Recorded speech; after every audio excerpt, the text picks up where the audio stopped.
Hare Krishna, Radhe Radhe. Welcome to my channel Laddu Gopal ji की सेवा ज्ञान भक्ति। कैसे हैं आप सभी लोग? आशा रखती हूँ अच्छे ही होंगे।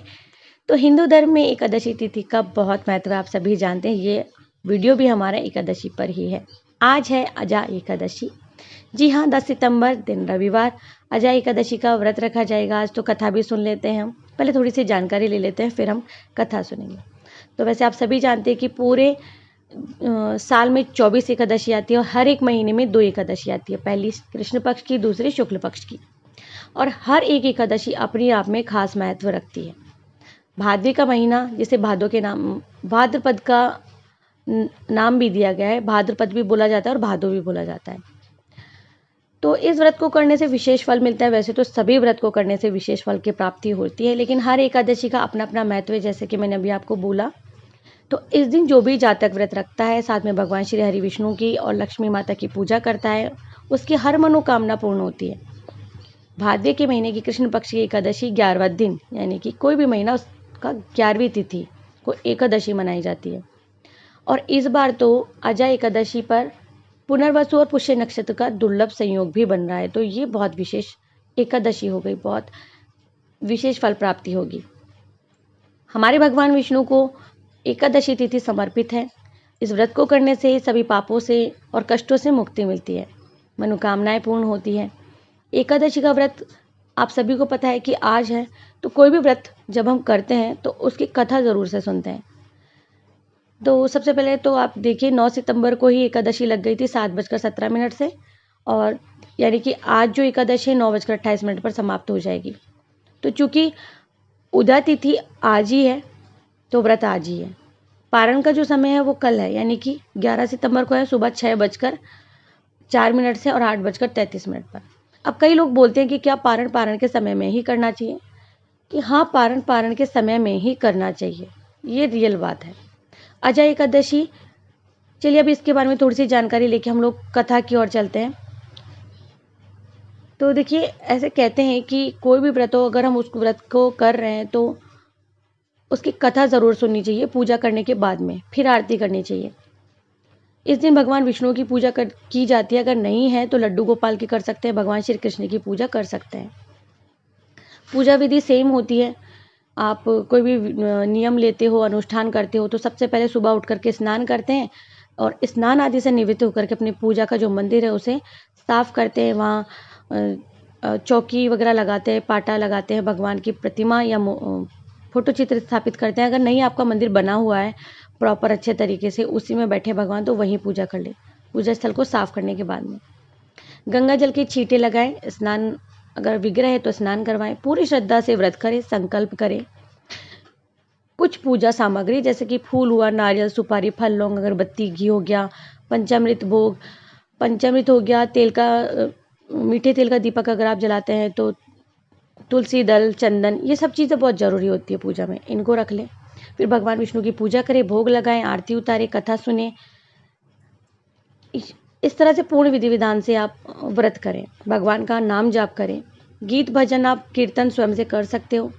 फिर अगले दिन द्वादशी के दिन सुबह में आप गरीबों को या ब्राह्मणों को या ब्राह्मण को यथाशक्ति आप भोजन करवा सकते हैं, नहीं तो भोजन दे सकते हैं, उन्हें सूखा भोजन दक्षिणा दे सकते। कोई भी अगर आप ब्राह्मण को भोजन आदि करवाते हैं तो दक्षिणा ज़रूर से देनी चाहिए।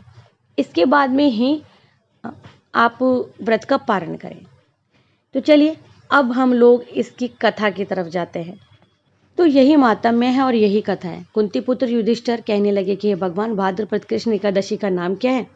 तो व्रत करने की विधि बता दिए। मातम्य कृपा करके हमें सुना दीजिए। मधुसूदन कहने लगे कि इस एकादशी का नाम अजय एकादशी, सब प्रकार के समस्त पापों का नाश करने वाली, और जो मनुष्य इस दिन भगवान ऋषिकेश की पूजा करता है उसको बैकुंठ की प्राप्ति होती है। तो अब आप इसकी कथा सुनिए। प्राचीन काल में हरिश्चंद्र नामक एक चक्रवर्ती राजा था और राज्य करता था। उसने किसी कर्म के वशीभूत होकर अपना सारा राज्य धन त्याग कर दिया, साथ ही में अपनी पुत्री और पुत्र स्वयं को भी बेच दिया।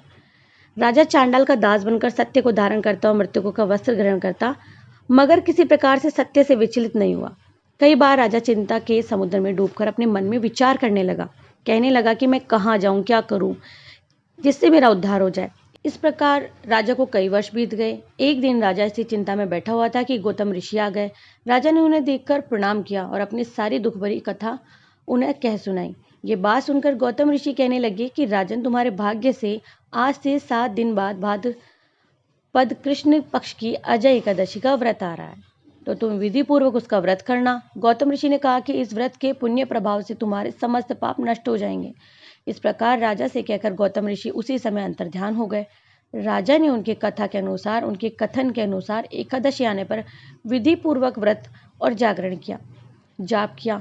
उस व्रत के प्रभाव से राजा के समस्त पाप नष्ट हो गए। स्वर्ग से बाजे बजने लगे, पुष्पों की वर्षा होने लगी।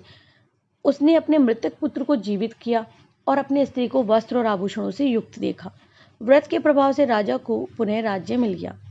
अंत में अपने परिवार सहित वह स्वर्ग को गया। हे राजन, यह सब अजय एकादशी के प्रभाव से ही हुआ है। अतः जो मनुष्य यत्न के साथ विधि पूर्वक इस व्रत को करता है, रात्रि जागरण करता है और भगवान का नाम जाप करता है, तो उसके सभी पाप नष्ट हो जाते हैं और वह स्वर्ग लोक को प्राप्त होता है। इस एकादशी की कथा के श्रवण मात्र से ही अश्वमेध यज्ञ का फल प्राप्त होता है। तो ये था एकादशी व्रत का महात्म्य। कहते हैं कि महात्म्य ज़रूर से सुनना चाहिए। मेरे पास भी महात्म्य का बुक है, आप भी मार्केट से ला सकते हैं और प्रत्येक एकादशी पर महात्म्य सुन सकते हैं। तो आज एकादशी के दिन कुछ चीज़ों का ध्यान रखते हैं। सात्विक आहार, सात्विक विचार। अगर दिन भर में हमने कोई एक अच्छा काम कर दिया, किसी के बुझे हुए चेहरे को हमने हंसा दिया, किसी रोते को हंसा दिया, किसी के लिए कुछ अच्छा कर दिया, गाय को चारा डाल दिया, मंदिर जाकर भगवान के दर्शन किए, कुछ अच्छे कर्म किए, उसी से हमें हमारी एकादशी का फल प्राप्त हो जाता है। जो लोग किसी भी कारणवश व्रत नहीं कर सकते हैं, तो उन्हें चिंता की आवश्यकता नहीं है। अगर वो शरीर से परेशान है या कोई बीमारी होने या दवाइयाँ चल रही है, तो केवल आप कथा श्रवण करें, नाम जाप करें, बस यही काफ़ी है। तो ये ना सोचिए कि हम लोग कथा कैसे सुने जब व्रत नहीं कर रहे हैं।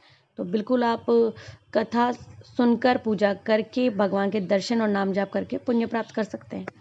तो ये एकादशी की कथा थी, जो कि हर एकादशी पर हमें, हर प्रत्येक एकादशी की अलग अलग कथाएं, महात्म्य होता है, उसे जरूर से श्रवण करना चाहिए। आशा करती हूँ कि आप लोगों को ये वीडियो इम्पोर्टेंट लगा होगा। अगर आपको अच्छा लगा है तो वीडियो को आगे शेयर कर दीजिएगा। और आज एकादशी यानी अजय एकादशी की आप सभी को ढेर सारी शुभकामनाएं। मैं मिलती हूँ नेक्स्ट वीडियो में। तब तक के लिए हरे कृष्णा, राधे राधे। और हाँ, जो रिक्वेस्टेड वीडियो है मैं भूल जाती हूँ, वैसे मैंने स्क्रीनशॉट्स रखे हुए हैं, धीरे धीरे मैं एक एक वीडियो पोस्ट कर दूँगी। हरे कृष्णा, राधे राधे।